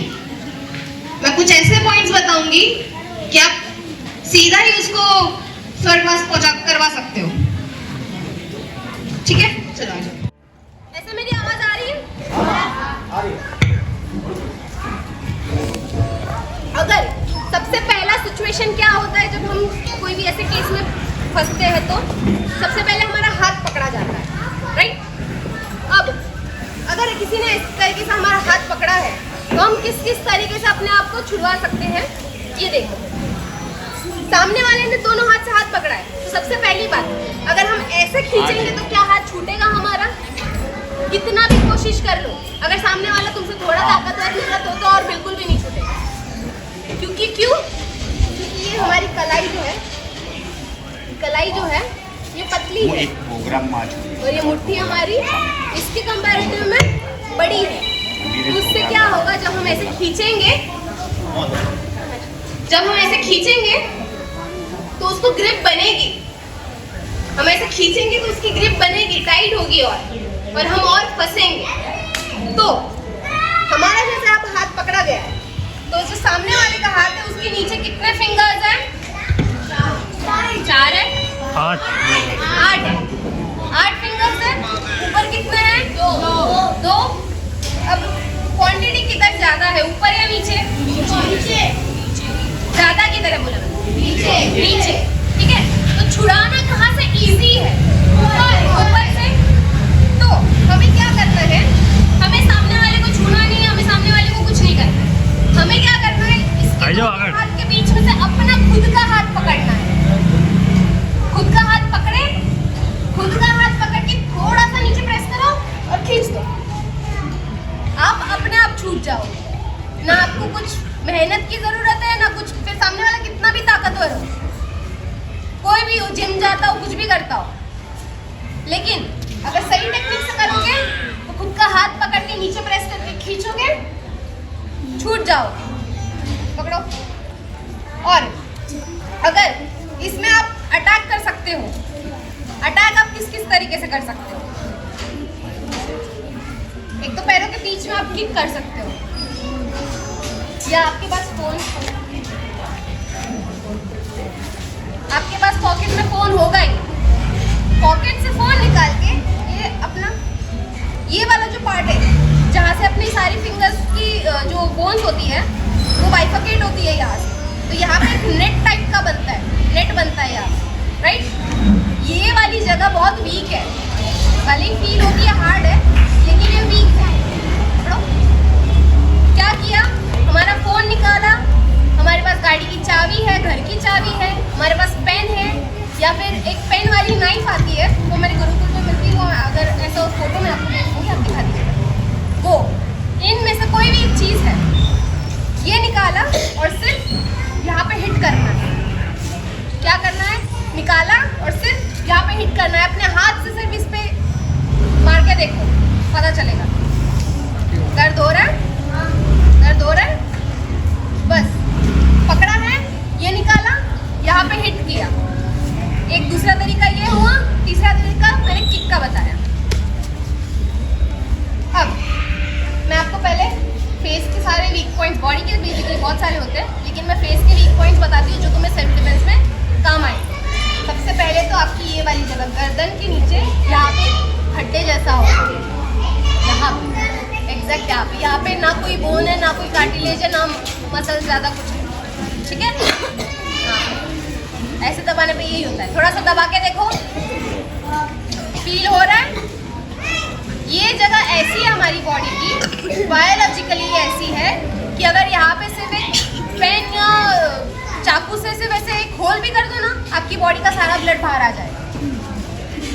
ये इतना वीक है। अगर कोई हमें इस तरीके से, कोई अगर हमारा गला पकड़ता है, ठीक है, अगर हमारा गला पकड़ा है, अब इस सिचुएशन में क्या होता है, इसमें जनरली लोग क्या करते हैं कि किसी ने अगर हमारा गला पकड़ा तो हम भी सामने वाले का गला पकड़ लेते हैं। जनरली यही होता है, गला पकड़ा, छुड़ाने की जगह कुछ और करने की जगह पहले सामने वाले का गला पकड़ लो। अब इसमें क्या होगा, ये सिचुएशन में दोनों में से जो ज़्यादा ताकतवर होगा वो गला दबा देगा, राइट। अब पकड़ा है, अब इस तरीके से दबाओगे तो तुम छूटोगे नहीं। सेल्फ डिफेंस का एक बहुत बेसिक सा रूल है, अगर आप सेल्फ डिफेंस खुद का कर रहे हो, सामने वाले को हिट करने के अलावा और किसी भी तरीके से उसको छूने या टच करने की जरूरत नहीं है। सिर्फ जब तुम्हें अटैक करना है तभी उसके कांटेक्ट में आओ, वरना आप पकड़ो, ये करने के बाद ऐसे छुड़ाओ और कुछ करो, नहीं छूटो। सामने वाले की ग्रिप तुम और बढ़ाओगे ये सब करने से, चटपटाने से, घबराने से, ये सब करने से सामने वाले की ग्रिप तुम अपने तरफ की और बढ़ाओगे और तुम्हारी एनर्जी वेस्ट हो रही है, वो अलग बात है। कि आगे जाके अटैक करना हो या कुछ भी करना हो, उसके लिए तुम तब तक स्टैमिना नहीं रहेगा तुम्हारे पास। तो अगर तुम्हारा कोई गला पकड़ता है तो इसको सिर्फ छुड़ाने के में बहुत इजी ऐसे टेक्निक्स है कि अगर इन जनरल ऐसे पब्लिक में अगर कहीं तुम्हें करके दिखा दो ना और तुमने ये किया ना, सब लोग तुम्हें ऐसे सुपर वुमेन जैसा समझेंगे कि एक फिंगर से लड़के को कैसे छुड़वा लिया खुद को अपने आप। जैसे ये पकड़ा, अब तुम्हें क्या करना है, तुम्हें सिर्फ अपनी एक फिंगर की ज़रूरत है। फिंगर लिया, जो मैंने मेन पॉइंट यहाँ पे बताया था गले पे, वहाँ पे सिर्फ प्रेस कर लो, तुम अपने आप छूट जाओ। यहाँ पे दबाने में पता चला ना कैसा हो रहा है। अगर यही किसी ने पकड़ा और तुम जोर से दबा दो तो एक फिंगर से छूट जाओ और आजू बाजू वाले लोग देख के भी हैरान हो जाएगी कि कैसे किया इसे। क्या किया, ये पकड़ा, आपने क्या किया, सिर्फ एक फिंगर से छुड़ा लिया। और इसके अलावा अगर आपके पास फोन है, अगेन आपके पास फोन है, चाबी है, पेन है, ऐसी कोई भी चीज़ है तो आप उसको लेके सीधा उसके नेक पे अटैक कर सकते हो साइड में, राइट। आप उसके नेक के साइड में अटैक कर सकते हो सीधा।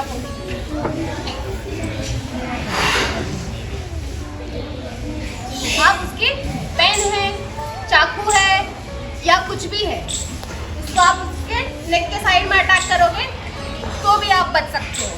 ये वाली जो जगह है, यहाँ से दो बड़ी नर्व जाती है, जो सबसे मैक्सिमम अमाउंट ऑफ ब्लड हमारे ब्रेन को और हमारी बॉडी को सप्लाई यहाँ से ही होता है। यहाँ से बहुत बड़ी नर्व जाती है।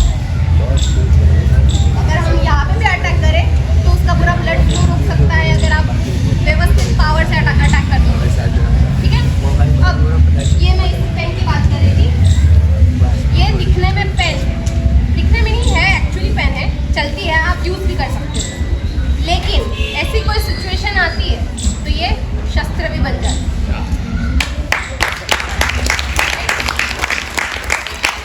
आपके पास। जैसे ये पेन ही है आपके पास, तो ठीक है, आपने पॉकेट से निकाला, अगर हाथ पकड़ा है तो हाथ पे मार सकते हो, अगर गला पकड़ा है तो उसके गले पे, आँखों में, नाक पे, फेस पे, इन शॉर्ट कहीं पे भी मार सकते हैं, राइट। ऐसी चीज़ आप अपने साथ रखा करो, ये इलीगल भी नहीं है रखना, और अपने साथ रखने भी तुम्हारे लिए बेनिफिशियल रहेगा। कि अभी की सिचुएशन के हिसाब से, अभी की हालत के हिसाब से कब कहाँ किसके साथ क्या हो जाए कुछ प्रिडिक्टेबल नहीं। रोज़ हम सोचते हैं कि हम स्कूल से घर सेफली आ जाते हैं, आज तो कुछ नहीं हुआ तो कल भी कुछ नहीं होगा, ऐसा ज़रूरी नहीं है। और ये वायरस इतनी तेज़ी से फैल रहा है कि आप सोच भी नहीं सकते हो कब कहाँ कैसे किसके साथ क्या हो जाए। वो बच्ची जो वेस्ट बंगाल में जिसके साथ रेप केस हुआ, आपने सुना होगा रिसेंट, वो अपने हॉस्पिटल में ही थी। भरूच में ही हुआ। हाँ, भरूच में ही हुआ 10 साल की। अगर आप अपना सर्वे सिर्फ अपनी लोकेलिटी पे भी निकालो ना, जहाँ रहते हो उसकी 1 किलोमीटर के अंदर अंदर भी एक सर्वे निकाल कर देखना, आजू बाजू लोग से पूछो या कहीं से इन्फॉर्मेशन निकले तो सिर्फ वहाँ पे देखना कि छेड़छाड़ के, किडनैपिंग के और रेप के केसेस कितने हुए हैं। आपको जो लगता है ना हम यहाँ पे मैं रहती हूँ तो ये सेफ है, सारा भ्रम एक बार में निकल जाएगा। पूरे इंडिया में ये ऑन रिकॉर्ड है, ये पुलिस रिकॉर्ड है।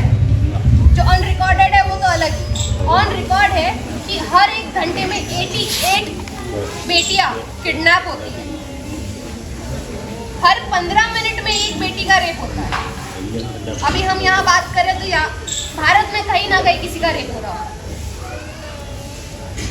ये ऑन रिकॉर्ड की बात कर रही हूँ मैं। अनरिकॉर्डेड बहुत सारी ऐसी है जो केस ही नहीं करवाते हैं।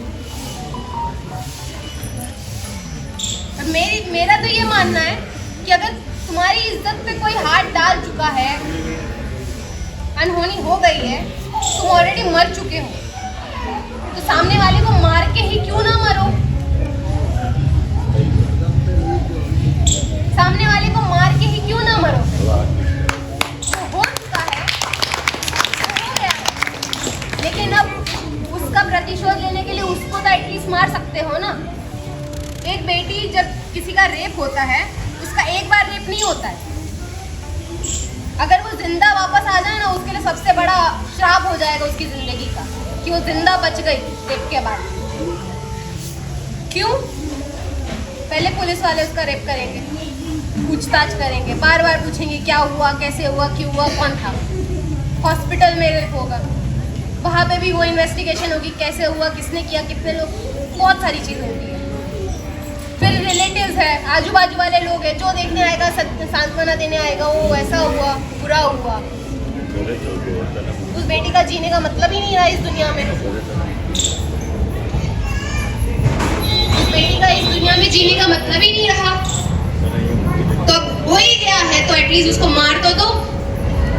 वो जिंदा क्यों घूम रहा है? निर्भया रेप केस हुआ था, कितना साल इंसाफ मांगे वो लोग? 8 साल लगभग, 6, 7, 8 साल तो लग गया था। लेकिन उसमें से मेन अक्यूज जो था, बाकियों को तो फांसी हो गई, लेकिन उसमें से जो मेन अक्यूज जिहादी जो था, उसको छोड़ दिया गया सिलाई मशीन के साथ। पता है तुम लोग को? जो मेन अक्यूज था, जिसने ये सारा प्लान किया, जिसने सबसे पहले ये सोचा कि अपने ग्रुप को बोलते हैं ना, एक चिंगारी देना, उसने दी थी, वो जिहादी था, उसको नाबालिग बोल के छोड़ दिया गया और बाकी 4 लोगों को फिर फांसी दी गई। इसलिए न्याय के चक्कर में मत पड़ो, खुद की ताकत खुद बनो, खुद की शक्ति खुद बनो, खुद की आत्मरक्षा की जो बोलते हैं जिम्मा है वो तुम्हारा ही है। ना मैं बचाने आऊंगी, ना तुम्हारे पापा आएंगे, ना तुम्हारा भाई आएगा, कोई नहीं आएगा। ऐसी सिचुएशन पे तुम्हें तुम्हारी रक्षा खुद करनी पड़ेगी। तो हम किस तरीके से बता सकते हैं? एक ये 1, 2 जो अटैक हमने फोन और वो चाकू से बताया वो, और 3 यहाँ पे भी हम किक कर सकते हैं। अब एक और चीज़, मैं सेल्फ डिफेंस सिखा रही हूँ, ये ठीक है। इस चीज़ को आपको एटलीस्ट अपने साथ जो आपकी बहन है, आपकी माता है, आपके फ्रेंड्स हैं, उनके साथ एटलीस्ट प्रैक्टिस करो, क्योंकि ये प्रैक्टिस करोगे तो हो पाएगा। आज मुझे देख लिया आपने कि हाँ हाथ पकड़ लिया तो ऐसे छुड़ा लेते हैं, लेकिन ऐसा ज़रूरी नहीं है कल होगा आपके साथ, और ना हो, भगवान करे कभी ना हो आप लोगों के साथ, लेकिन ज़रूरी नहीं है ऐसा कुछ हो। कभी 6-7 महीने बाद ऐसा कुछ सिचुएशन आता है, तब तुम्हें याद भी नहीं आएगा कि मैंने कुछ ऐसा सीखा था, अब ऐसा करना है मुझे। लेकिन अगर रोज़ प्रैक्टिस करोगे, रोज़ किसी को बताओगे कि आज चल सिर्फ खेल में कि अगर किसी ने हाथ पकड़ लिया तो कैसे छुड़ाते हैं देख, इससे क्या होगा, तुम्हारी भी प्रैक्टिस हो जाएगी और सामने वाली लड़की भी सीख जाएगी। अगर उस लड़की के साथ कोई अनहोनी होने वाली तो वो बच जाए एटलीस्ट। हमारा मोटो सिर्फ यही है, हमारा मोटो और कुछ नहीं है। ये जो हम बताना चाहते हैं उससे तुम कुछ सीखो, ठीक है? और एक और चीज़, अपनी डेली रूटीन में एटलीस्ट रनिंग कंपलसरी कर दो। तुम्हारी फिटनेस भी अच्छी रहेगी और तुम्हारा स्टैमिना भी अच्छा रहेगा। तो ये सब सिचुएशन से लड़ना तुम्हें समझ आएगा, प्रैक्टिकली दिमाग काम करेगा उस टाइम पे। वरना अभी सच में अगर ऐसा सर्वे के हिसाब से देखा जाए, जो एक्टिविटी करते ज़्यादा होता है जो एक्टिविटी नहीं करते हैं। ये लोग कम डरते हैं जो ऐसे नॉर्मल एक्सरसाइज करते हैं वो। तो उसके लिए भी हमें ये सब सीखना करना ज़रूरी है। गला पकड़ा गया, एक मैंने बताया ये हिट किया जाए तो ये फोन से या चाकू से या चाबी से, और उसके साथ में किक। ओके, चलो अब किसी ने अगर हमारा बाल पकड़ा तो आप किस तरीके से छुड़ाओगे? गर्ल्स की सबसे बड़ी कमजोरी क्या होती है? उनके बाल। क्यों? क्योंकि वो सबसे लंबे होते हैं, इतने लंबे होते हैं कि 4-5 बार ऐसे हाथ में तो लपेटे जा सकते हैं, 4-5 बार हाथ में लपेटे जा सकते हैं। और लपेटे गए मतलब आप फंस गए, आप ट्रैप हो चुके हो टोटली। अगर इस तरीके से आपको पकड़ा जाए तो आप किस तरीके से छुड़ा सकते हैं? सबसे पहली बात, आपको अपने आप को खींचना नहीं है। ऐसे सिचुएशन में अपने आप को खींचोगे तो आपको ही दर्द होगा, राइट? हमें क्या करना है? अगर इस तरीके से हमें पकड़ा जाए तो सबसे पहले हमें इसको फेस करना है। जिसने हमें पकड़ा है उसको फेस करना है। अब ये किस तरीके से करेंगे? सीधा अगर हम ऐसे घूमेंगे तो नहीं हो पाएगा। अगर सीधा हम ऐसे घूमेंगे तो क्या होगा? हमारे बाल खींचेंगे इसे। तो हमें क्या करना है? थोड़ा सा नीचे बेंड डाउन होंगे, हल्का सा नीचे बेंड डाउन होके घूम के सर आगे करेंगे। इससे क्या होगा? जो ग्रिप है उसका सिर्फ हाथ घूमेगा, जो सामने वाले ने हमें पकड़ा है उसका सिर्फ हाथ घूमेगा हमारे बालों से सर, लेकिन हमें उससे दर्द नहीं होगा या कुछ तकलीफ नहीं होगा। क्या है फिर? थोड़ा सा नीचे डाउन किए, घूमे और सामने वाले को फेस किए। अब इसके बाद मैंने आपको जो बताया था वीक पॉइंट, एक ये है, ये हिट कर सकते हो। आपके पास फोन, चाकू, पेन वगैरह जो भी है उससे हिट कर सकते हो या तो किक कर सकते हो, राइट? समझे? चलो ये आप जो शिफ्ट करने का बता रहे हैं वो पेन की सबसे सेंसिटिव पॉइंट होता है पैरों के बीच में, राइट? तो हमें क्या करना है? सिर्फ सामने वो खड़ा है, सिर्फ हमें पैर उठा के किक कर देने से भी वो आपको छोड़ दे। मैं ये कहना समझे? चलो आ जाओ। तो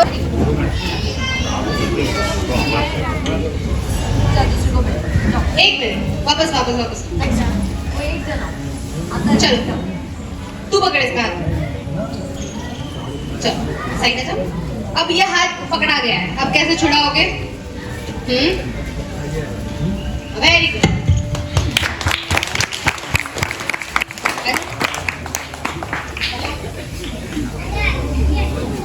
वेरी गुड। चलो बस सीख रहे। अगर गला पकड़ा गया हो तो हाथ छुड़ाओ। हाँ, उल्टा पकड़े हो इसके हाथ के बीच में हाथ छोड़ो। अब खींचो। Very good. अगर गला पकड़ा जाए तो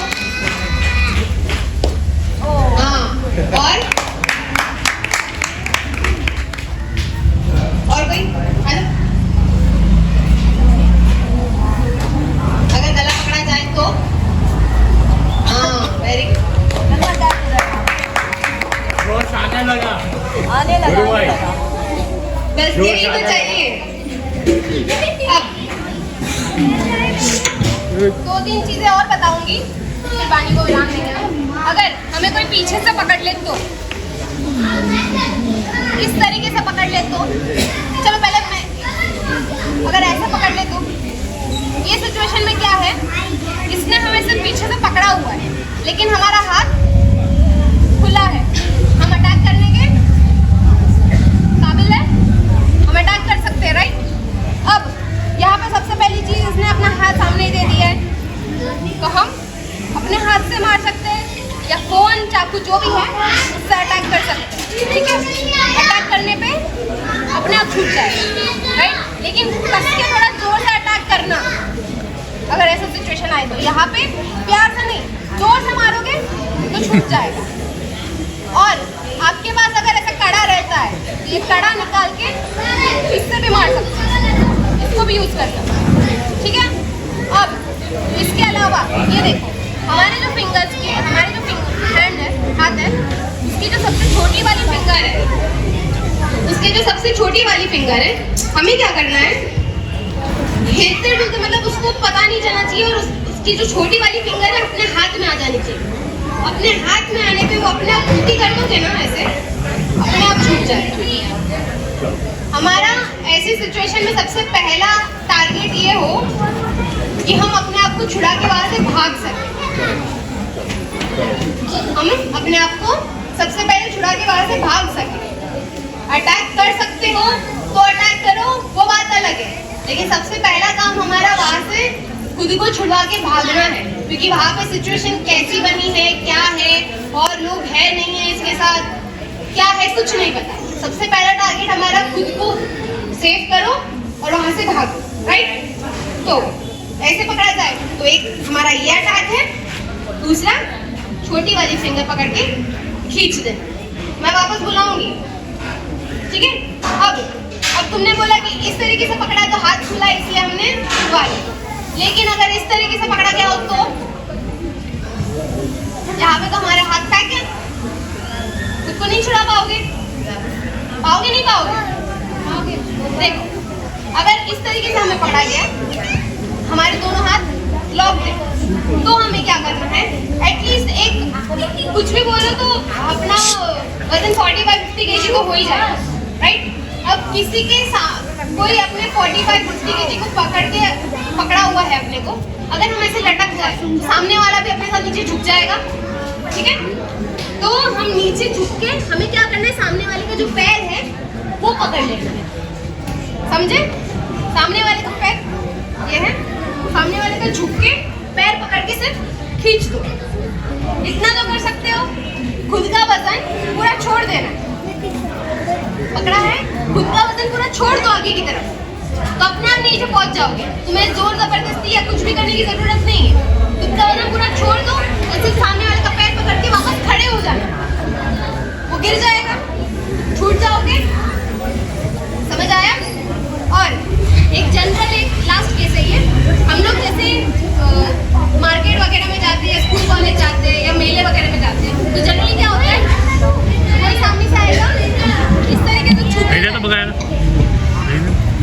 कुछ नहीं हो तो बस इतना ही टच करके जाएंगे, राइट। अब इसमें क्या होता है, लड़कियां क्या करती है, टच किया, आगे गए, अब ऐसी रेंज तक पहुंच जाएगी कि उसको सुनाई नहीं देगा, तब उसको गालियां देगी। ऐसा होता है, सही है कि नहीं सही है, सही है। मार्केट में है, कहीं पे भी है, क्या होगा, आएंगे से इतना जानबूझ के करके चले जाएंगे। उसमें क्या कर सकते हैं हम, जैसे कोई आ रहा है, अगर उसने सिर्फ इस तरीके से टच किया, हमें पता चले, हमें कुछ नहीं करना, हम इसे सामने घूम के उसका सिर्फ गर्दन पकड़ के नीचे भी खींच दो तो भी काम हो जाए। और हमारे यहाँ की एक खासियत ये है, हमने एक पंच मार दिया, बाकी पब्लिक मार दी, घुटने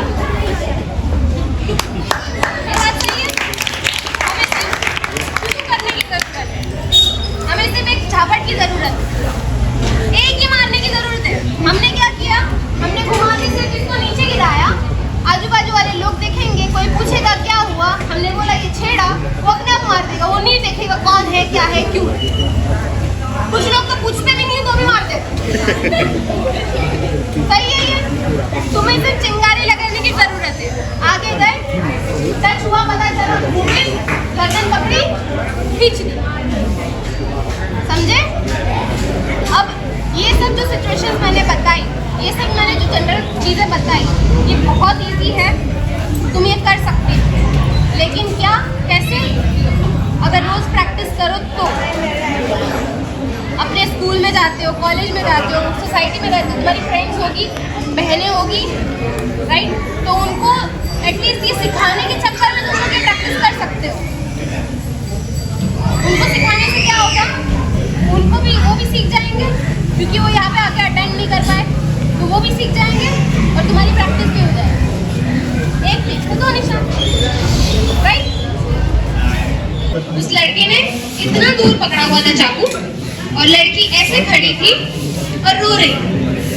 हमें लगा कि कोई मूवी की शूट चल रही है लगभग, इसलिए क्योंकि ये इतना डिस्टेंस है कि वो अपने आप को बचा सकती थी आराम से। कोई यहाँ पे रखा हो तो भी समझ आए कि वो फंसा हुआ है, लेकिन इस तरीके से रखा हुआ है और ये कार्यक्रम लगभग आधे घंटे तक चला। आधे घंटे तक वो लड़का वो लड़की को इस तरीके से लेके खड़ा रहा। आजू बाजू लोग ऐसे सर्कल में खड़े थे, उसके भाई थे, उसका पिता था, सब लोग थे, लेकिन कोई उसको नहीं बचा पाया। लास्ट में क्या हुआ, उस लड़के पे प्रेशर आया कि अब मैंने अगर इसको छोड़ दिया तो मैं मारा जाऊंगा, तो उसने वो प्रेशर के चक्कर में उस लड़की का गला काट दिया। लेकिन उससे पहले आधे घंटे तक उस लड़की के पास इतना समय था कि वो अपने आप को आराम से बचा सकती थी, लेकिन क्यों नहीं कर पाई? वो पहले ही डर चुकी थी, उसको समझ नहीं आ रहा था वो क्या करे, और ऊपर से उसके पिता, भाई और सोसाइटी के बाकी लोग, वो लोग भी खड़े होकर सिर्फ देख रहे थे। अगर वहां से एक एक जन एक एक पत्थर भी उठा के मारता ना उसको, तो भी वो बच जाती लड़की, लेकिन वो नहीं बचा पाए इतने लोग होते हुए। तो खुद की सुरक्षा तुम्हारी कितनी जरूरी है, तुम्हें समझ आया कि सामने लोग खड़े रहेंगे लेकिन तुम्हें बचाने कोई नहीं आ पाएगा। तो अगर ये सिचुएशन आप आते हो, ऐसा कुछ होता है, तो हमें क्या करना है?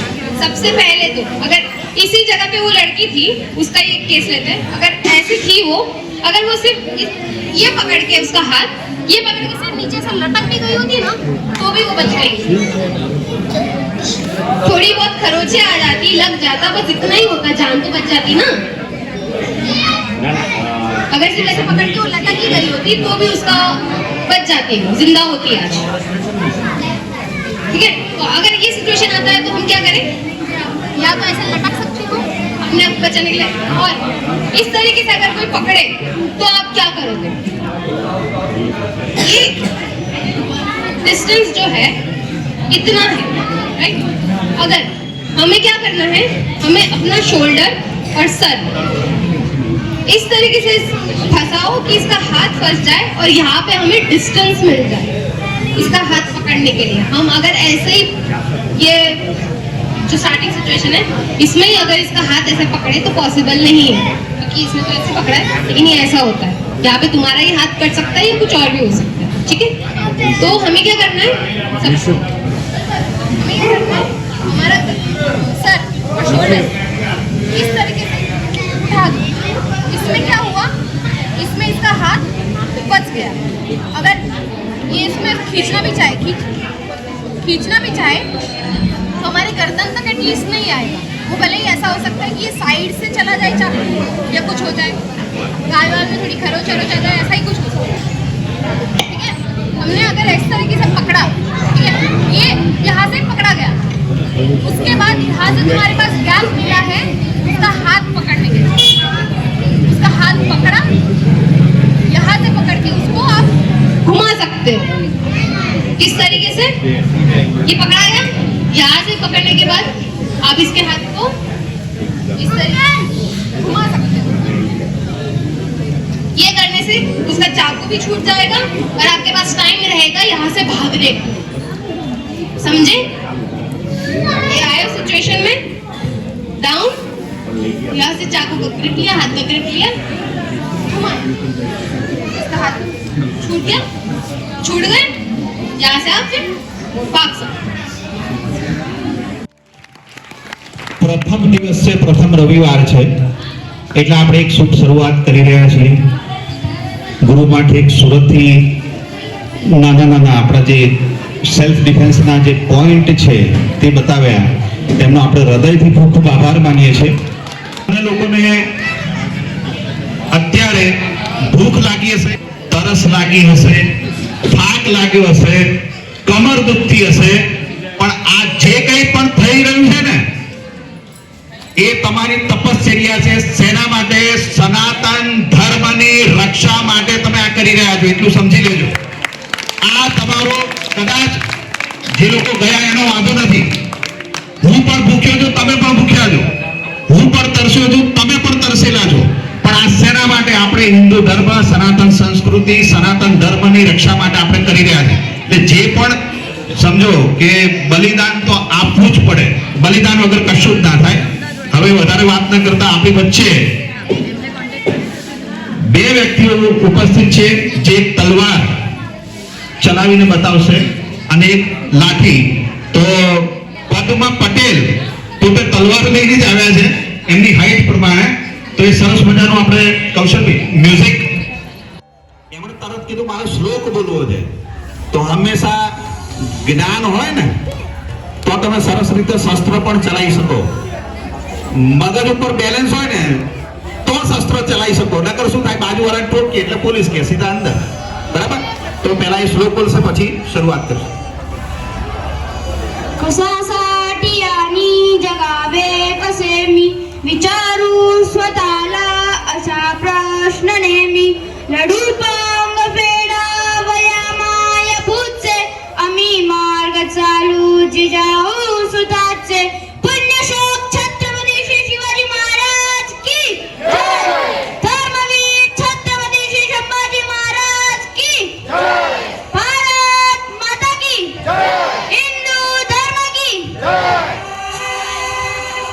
हर हर महादेव.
ताशे धड़क धड़क भंडारा चिड़क चिड़क मल्हारी कड़क धड़क भड़क साली चटक मटक वटक साली दुश्मन की देखो जो फाट लावली नन्मगने पुन्मगने मुत्तायवने निन्नुम सूर्यगनुम चंदिरनुम नायवने कालम कात्तु वच्च रक्षकने सिंहारगने ഞങ്ങൾ കണ്ണനായി വന്നവനെ ഭയമേ മാറിപ്പോ നീ അണ്ണൻ വന്നാൽ തുമ്പിട്ട് നില്ല് ഇരുട്ടിൽ സിറ്റി വാഴും രാജാവുക്ക് എല്ലാരും സുല്ല് ഇവനെ തൊഴുവാനായി ജനത്തിരക്ക് കാലം എടുത്തു വച്ചാൽ സ്വർഗം പോലും മണ്ണപ്പെട് अरे बजने दे धड़क धड़क ढोल ताशे धड़क धड़क भंडारा चिड़क चिड़क मल्हारी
ചവുക്ക് എല്ലാരും സുള്ള് ഇവനെ കുറുവാന എന്നും ജനത്തിരക്ക കാലം എടുത്തു വച്ചാൽ സ്വർഗം പോലും മണ്ണപ്പേട് ഇല്ലുമിനാറ്റി ഇല്ലുമിനാറ്റി അണ്ണൻ തനി നാടൻ കൊലമല്ലുമിനാറ്റി ഇല്ലുമിനാറ്റി ഇല്ലുമിനാറ്റി അണ്ണൻ തനി നാടൻ കൊലമല്ലുമിനാറ്റി अरे बजने दे धड़क धड़क ढोल ताश धड़क धड़क भंडारा चिड़क चिड़क मल्हारी धड़क धड़क भड़क सली चटक मटक वटक सली दुश्मन की देखो जो फाट लावली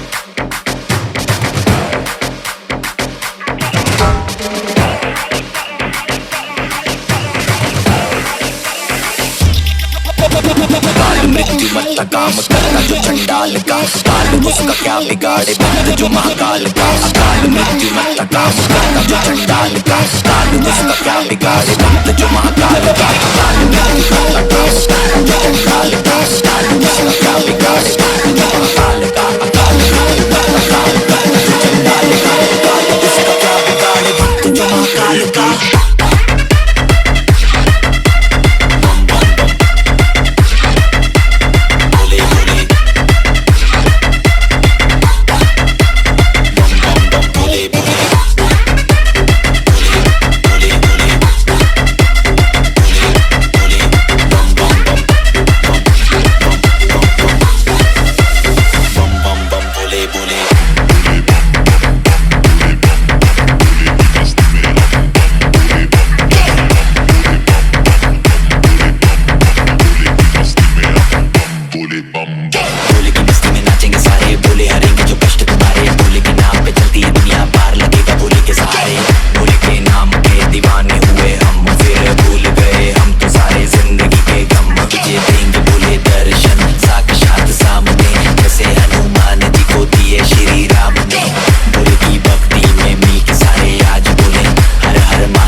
Mixed by DJ Sandeep. Mixed by DJ Sandeep. Mixed by DJ Sandeep. Mixed by DJ Sandeep. Mixed by DJ Sandeep.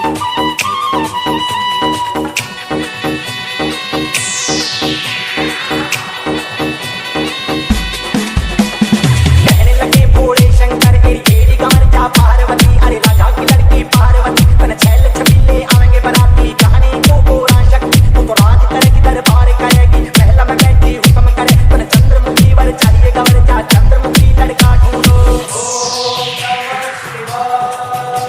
फिर कहने लगे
संतोष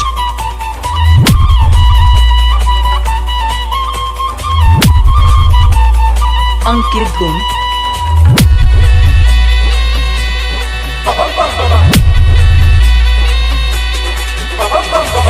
लगे भोले शंकर में 80 बरस का शिव जोगी तो 20 बरस की पार्वती है। तेरा री मेरा कोई जोग नहीं है जी, जोग नहीं संजोग नहीं, मेरी प्यार करने की उम्र नहीं, मेरी लचर पचर मेरा काम करे और धड़क धड़क धड़के नारी, मेरी फक फक फक मेरा बोल करे, मेरे मुंह में ना रहती जारी। फिर कहने लगी गोरा शक्ति तू पल में बच्चे पल में घाबरू पल में बूढ़े बन जाते तुम, क्षण में घरस्ती क्षण में कुमारी क्षण में मोटे बन जाते तुम, जटाधारी तुम जटाधारी, तेरी जटा में गंगा घूम रही, तेरी जटा में गंगा घूम रही तुम।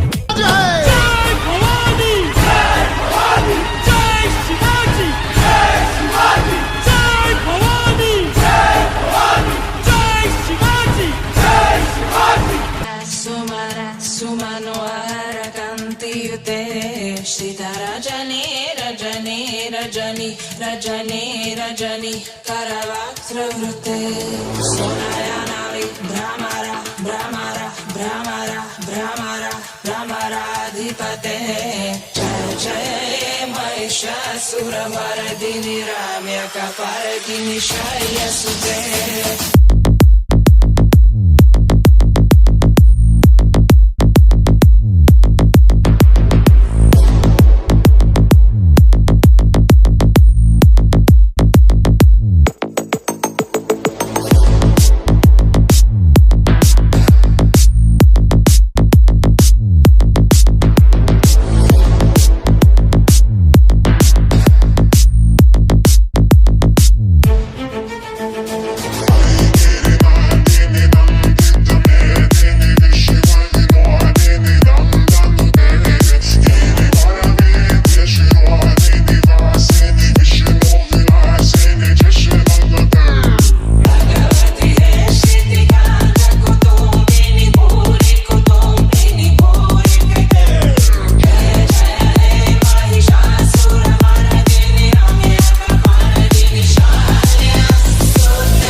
ऐगिरि नन्दिनि नन्दित मेदिनि विश्वविनोदिनि नन्दनुते गिरिवरविद्य शिरोधिनि वासि विष्णुविलासिनि जिष्णुनुते भगवति हे श्रुतिकन्त कुटुम्बिनि भूरि कुटुम्बिनि भूरि कृते जय जय महिषासुरमर्दिनि रम्यकपर्दिनि शैलसुते।